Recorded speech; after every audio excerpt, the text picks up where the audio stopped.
वाराणसी के श्री काशी सुमेरु पीठ में शंकराचार्य नरेंद्रानंद सरस्वती के नेतृत्व में सैकड़ों भक्तों ने कश्मीर में हुए आतंकी हमले के पीड़ितों के लिए मौन रख के श्रद्धांजलि अर्पित की।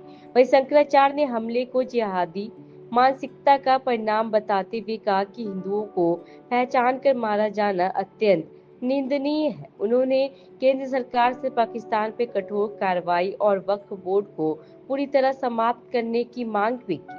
उन्होंने कहा कि भारत में वक्फ बोर्ड की कोई जरूरत नहीं है और अब इसके स्थान पर शिक्षा, स्वास्थ्य और आत्मनिर्भरता से जुड़ी योजनाओं पे काम होना चाहिए। विरोध का अधिकार है, पर कानून तोड़ने वालों पर सख्त कार्रवाई होनी चाहिए।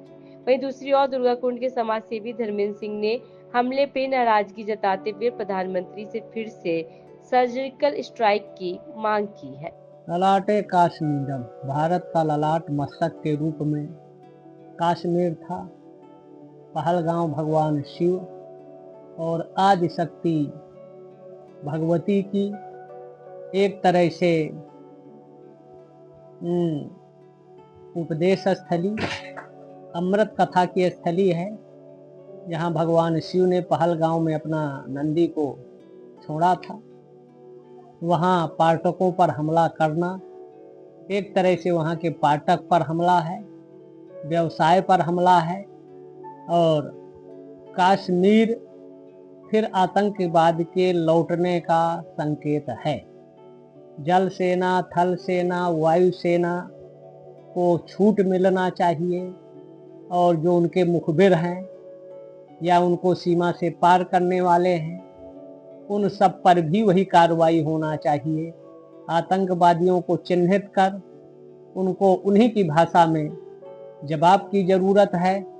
भारत सरकार को इस पर गृह मंत्रालय को सक्रिय होना चाहिए और पड़ोसियों के यहाँ जहाँ आतंकवादी हमले केंद्र संचालित हो रहे हैं, उनकी सटीक जानकारी करके उन आतंकी सेंटरों पर आक्रमण करने की जरूरत है, जिससे कश्मीर का अमन, चैन, शांति, सद्भाव बना रहे।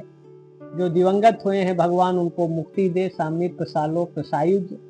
जो घायल हैं उनको समुचित इलाज हो।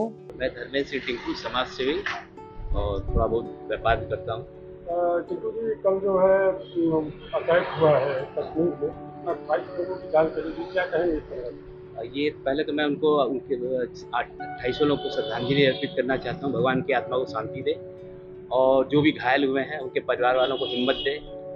और ये इस तरह की घटनाएं बहुत शर्मनाक घटना, ऐसी घटना होनी नहीं चाहिए। और कश्मीर में जो इस तरह की घटना हुई है, ये वहाँ पे बहुत दुखद घटना है। हमारे देश में इस तरह का कई सालों बाद इस तरह का हुआ है, बंद हो चुका था, ये सब नहीं होता था। लेकिन हम ये कहना चाहेंगे कि ये जो आतंकवादी हैं, ये किस उद्देश्य से आए समझ में नहीं आ रहा है, क्योंकि ये महिलाओं को, लोगों का धर्म पूछ रहे हैं, धर्म पूछ कर उसके बाद पुरुषों को मार रहे हैं, महिलाओं को नहीं मार रहे हैं। इसी में एक महिला थी कानपुर की, उनसे उन्होंने कहा, आतंकवादियों ने बोला कि तुम जाकर अपने मोदी से कह देना कि हम आतंकवादी हैं। लेकिन उनका क्या उद्देश्य है हम लोग के समझ में नहीं आ रहा है। और हमारे पीएम ने भी बोला है कि जल्द से जल्द उन पर कार्रवाई की जाएगी, दोबारा वो हिम्मत नहीं कर पाए कि देश में इस तरह की हरकत करें हमारे देश में, और जल्द से जल्द उन पर कार्रवाई होगी। और बहुत दुखद घटना है, इस तरह का नहीं होना चाहिए कश्मीर में।